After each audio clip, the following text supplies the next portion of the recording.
This video is a little bit late to the game here. I'm sure we all know what's happened. I just want to talk about it.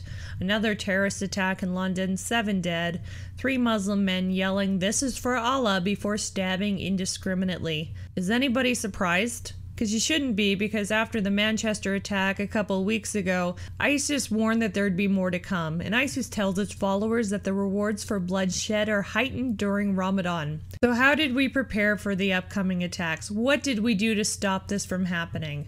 Nothing, because we're so concerned with being politically correct and policing Twitter for Islamophobia that now more people are dead. People aren't just Islamophobic because they are assholes. I mean, some of them are, but they are scared of Islam because people keep getting killed in the name of it. Islamic terrorists are the only ones really promoting Islamophobia. It's their whole objective. It's in their name. So instead of arresting people on Twitter who are trying to respond to fear with some sort of courage about actually saying something about this, why don't you go arrest raping and murdering terrorists who are actually causing the Islamophobia? One of the murderers in the London attack is linked to a banned terror group and was even detained by police for an hour over a stunt in 2015, but was released without being arrested. Another member of the same terrorist group, named Mohammed Shahsudin, has on record said, "Our message is deadly. We are calling for world domination, for Sharia for the UK."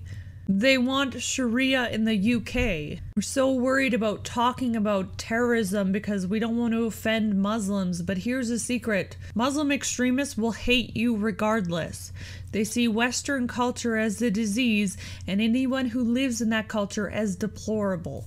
And I mean, we can say it over and over again, not all Muslims are bad, and that is true. Not all Muslims are bad, I agree. And they need to be protected just like we do from Muslim extremists. Not all Muslims are bad, but not all sharks are bad either. That doesn't mean that I feel safe going swimming in a horde of them right now, based off of recent actions. Or you can follow the advice of Henriette Reker, the mayor of Cologne, Germany. After the famous New Year's Eve attacks in 2014, where 1,200 women were sexually assaulted by an estimated 2,000 Muslim men in groups, Henriette proposed a kind of code of conduct for women, so that such things would not happen. She said to keep an arm's length away from men that you don't know. I don't know why she waited until women were attacked to say that. I mean, that would have prevented so many rapes. If women just knew to stay in arm's width away from a rapist, otherwise they're asking for it. Because apparently an arm's length gives you an impenetrable barrier against rapists. And I guess amputees can go fuck themselves.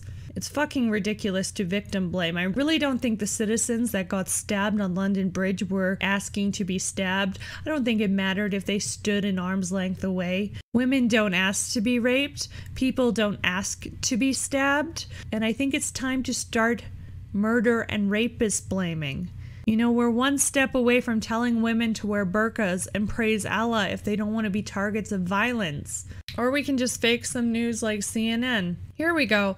Get rid of the white police officers. Nobody likes white men. Let's replace them with racially ambiguous ones. Okay, now bring in the Muslim anti-terrorist protesters. CNN said that they placed them there to get better lighting and so it looked more polished for TV.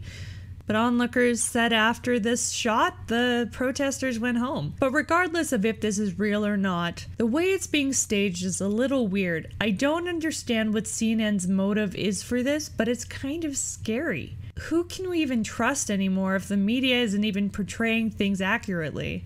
We know more terrorism is going to happen. Nobody's going to do anything about it. I don't even know what to say anymore. I don't know how many more people are going to have to die unjustifiably for somebody else's God.